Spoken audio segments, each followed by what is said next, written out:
Welcome everyone to the 57th edition of Master Mike's Wrestling Paradise.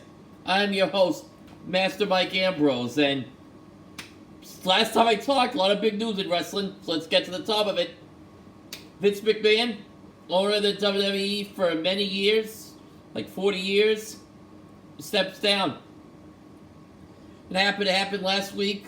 Obviously, if you watch the news leading up, you know the drill. What caused it all, and we just go further than that.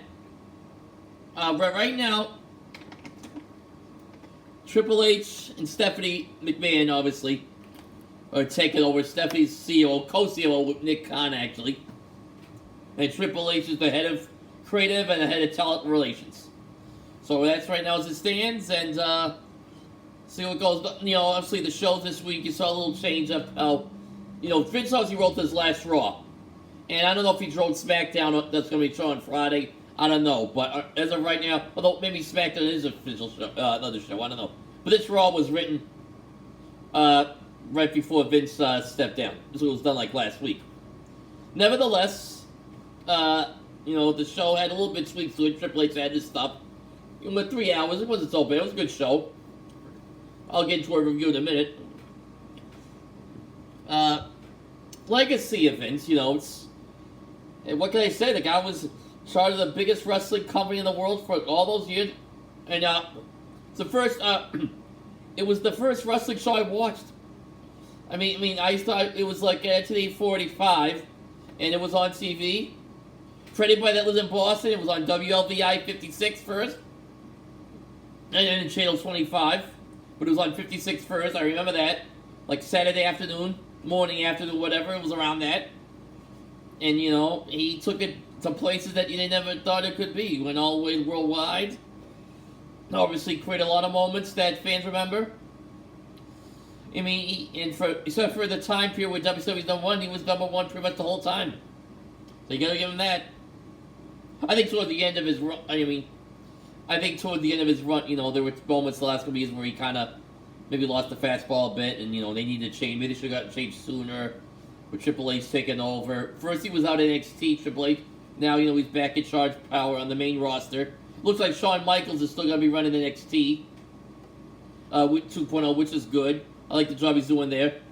It's like Brooks Pritchard and Kevin Dunn could be on the way out, hopefully, because I think their time has passed. This is also part of the direction of the company going forward, so I think this is a good thing to talk about, that, should see more changes being made. We got SummerSlam this Saturday, see what's going to happen. Expecting there's some surprises, who knows? Let's see where else we are. Yes. Well, now that Triple H in power, wouldn't be surprised if some people that he was helping out in NXT get brought back. Maybe Karrion Kross, Killer Kross, and Scarlett Bordeaux. Johnny Gargano could come back, Candice LeRae. A few of them. Maybe Dex Loomis, I don't know. But I kind of wonder, where's someone like an Adam Cole thing? Because Adam Cole, they wanted to bring back, but he went to AEW to be with his girlfriend and his friends there, obviously. But Triple H was and Shawn Michaels were both big supporters of him, so you kind of wonder if he had stayed. Who knows where he'd be headed? Okay, Raw, like I say, Raw's a good show this week. Rollins and Riddle off as of right now, so we don't know who Rollins going to face at SummerSlam. Riddle's out with, they say he's a stinger injury, so hopefully he's not out of action that long. Another big highlight was Rey Mysterio Jr.'s 28th anniversary, and we saw that, they had him, he was thanking everybody, thanked quite a few people, Dean Malenko, Conan, obviously Eddie Guerrero, Kurt Angle. One name he expected, I'm surprised he didn't bring up Jericho, because him and Jericho had quite a bit of history together. They feuded, they worked in Mexico together, and even Japan together, ECW, WCW, WWE, but they didn't seem to mention them. But, maybe these he wasn't close, they would have been close to us, whatever. I mean, they were close, obviously they're friends, but I'm sure, he was going, Ray had a lot of other things to talk about, and obviously, thinking the fans, his family. Him and his son Dominic had a match to get the Judgment Day. They won. So, See, now they're fighting her at SummerSlam, I believe, because Rhea Ripley showed up, came back. She had been out with an injury, actually, and she came back to confront the Mysterios, trapped in a trap where Rey, and they grabbed Dominic to trap Rey else, like went right into a table. And I thought Dominic was going to, like, turn on his father and go with Judgment Day. Looked like they'd been teasing that for a while, but plans change, like they say. Speaking of SummerSlam, we got Roman Reigns, Brock Lesnar, and we don't know if one could be one's going to leave as champion, last man standing, or could see Austin Theory try to cash in because he's Mr. Money in the Bank. Also, we got that. We got two other women's matches. Liv Morgan defending against Ronda Rousey, SmackDown Women's title, and Bianca Belair defending against Becky Lynch, Raw Women's title. So we don't know what's going to happen with Rollins and Riddle. Like I said, the Mysterios against in the Falls Count Anywhere match against Judgment Day. Got Logan Paul, Miz. Usos and Street Profits with Double J. Jeff Jarrett as the referee. And because Jeff Jarrett's going to be working two shows, he's also, like I said, working the Ric Flair finale, the Ric Flair final match, which is coming up on the day after, which I'll give a little talk about that, in a few days, hopefully. So he's going to be pulling double duty. If it's hometown in Nashville, so then I have to travel far. He's right there. Well, he's always on the hustle. He's always on selling something, Jeff. He's a good worker. Wasn't a big draw, but he did well for himself. They always say, Mark is drawing ability, but he was a good wrestler. He's a good person to have on the card. He had his own little thing about it. The slap nuts phrase, if you live in guitars, he'd be entertaining. NXT 2.0, two matches time for Heat Wave. Braun Breaker against JD McDonough, which they set that up. I like the segment, how they did it with, JD McDonough going through the stands, criticizing the fans and stuff like that, and the announce table. And Braun Breaker, obviously, he's going to be a big star, I think. I wonder if they change there's going to be a title change, because Braun's had the title since the beginning of the month, when he lost, January, when he lost it to Dolph Ziggler feud, when they beat him back. Let's see. Also, Mandy Roseman and Zoe Stark. This could be a surprise if Zoe Stark, but if Zoe Stark wins this title, because they kind of had the story where she was injured by Tucker Track, and now she's back to get revenge on him. She challenged Mandy Rose for the title. We don't know. It could happen. Who knows? If that happened, I could see Tucker Track on the main roster in a few weeks. Like I said, yes, probably SmackDown. Give them some buzz. Also have sorry. Well, they got Mandy Rose versus Saray next week, and Saray actually was the one that kind of caused Mandy Rose to shift the character when she broke her nose, in storyline broke her nose. This was back on, last year, right before the 2.0 transfer over. It was still the black and gold brand right before. I think it was the last episode. I'll have to check that online just to make sure. But it was about that, and it's going to be a 4-way for the NXT Women's Tag matches.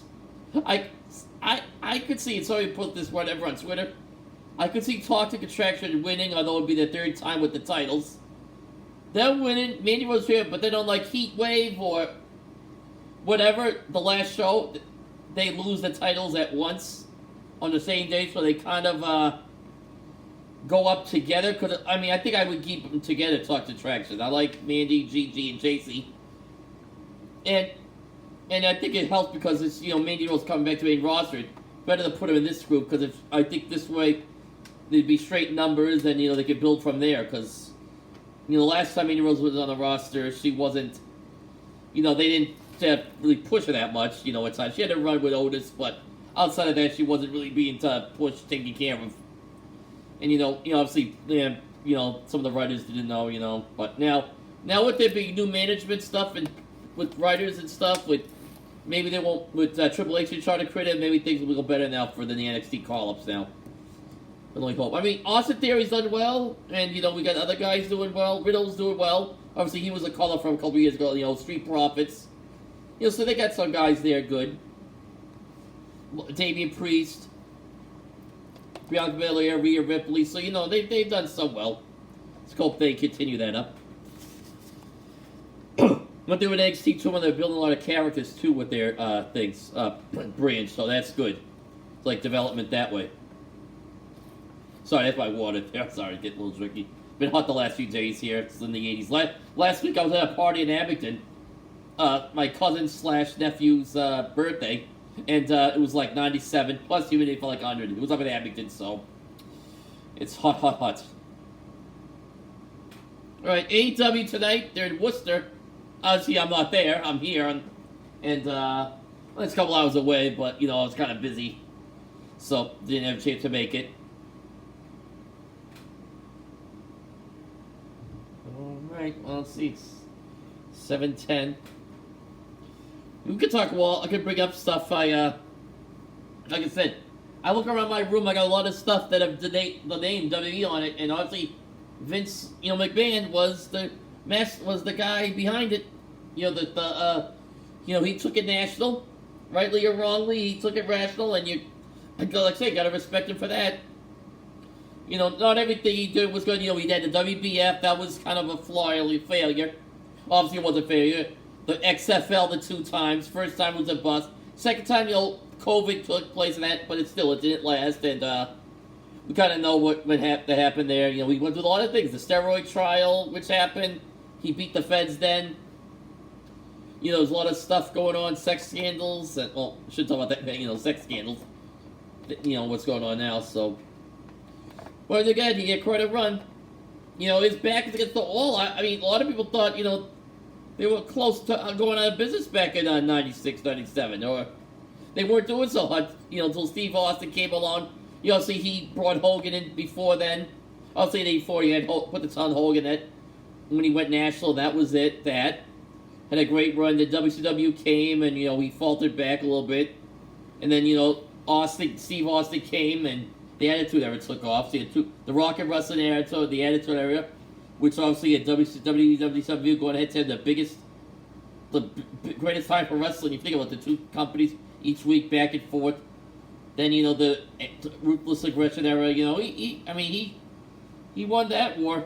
I mean, I think it's so weird when people say AEW won the Wednesday. They didn't win the Wednesday night. There was no war between AEW and NXT. There really wasn't. There was, it was just 2 shows, but it wasn't a war. I mean, it wasn't a war. It was, if AEW wants to go to war, they should have put it on Monday or Friday. That's how you create a war. You go ahead with the top brands. But they didn't, so that's that. So there really was no war. The Monday Night War, that was a war. That's a war that we might not see for a long time.